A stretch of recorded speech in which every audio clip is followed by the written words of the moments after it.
नमस्कार, मैं प्रगति अग्रवाल और आप देख रहे हैं न्यूज प्लस 21। आइए एक नजर डालते हैं देश विदेश व राज्य की 10 प्रमुख खबरों पर। महाराष्ट्र में कड़ाके की सर्दी का कहर, महाबलेश्वर में पारा 0 डिग्री सेल्सियस तक पहुंचा। कलेक्टरों को न्यूनतम कर्मचारियों के साथ कार्यालय को संचालित करने के निर्देश। मुंगेली के नवोदय स्कूल में 19 छात्र सहित 24 संक्रमित। उत्तर प्रदेश में बीजेपी नेता ने किया ऐलान, जावेद हबीब के सिर पर थूकने वाले को 51,000 इनाम। दिल्ली पुलिस पर कोरोना का कहर, मात्र 11 दिन में 1700 जवान हुए कोरोना संक्रमित।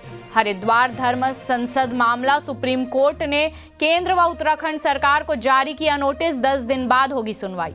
कोरोना के बढ़ते खतरे के बीच 14 जनवरी से माघ मेला एंट्री के लिए कोविड टेस्ट की नेगेटिव रिपोर्ट जरूरी। कांग्रेस विधायक मसूद अख्तर ने बताई सपा में शामिल होने की वजह, अखिलेश यादव से मिलने के लिए मांगा समय। मुस्लिम समुदाय के खिलाफ विवादित बयानबाजी पर सुप्रीम कोर्ट ने उत्तराखंड सरकार और दिल्ली पुलिस को जारी किया नोटिस।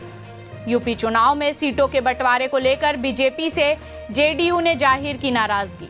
मेडिकल ऑक्सीजन का रखे 48 घंटे का बफर स्टॉक, बढ़ते मरीजों के बीच केंद्र का राज्यों को निर्देश। ऐसे ही तमाम जानकारी के लिए हमारे चैनल को लाइक और सब्सक्राइब करना नहीं भूलें और नोटिफिकेशन के लिए बेल आइकन जरूर दबाएं।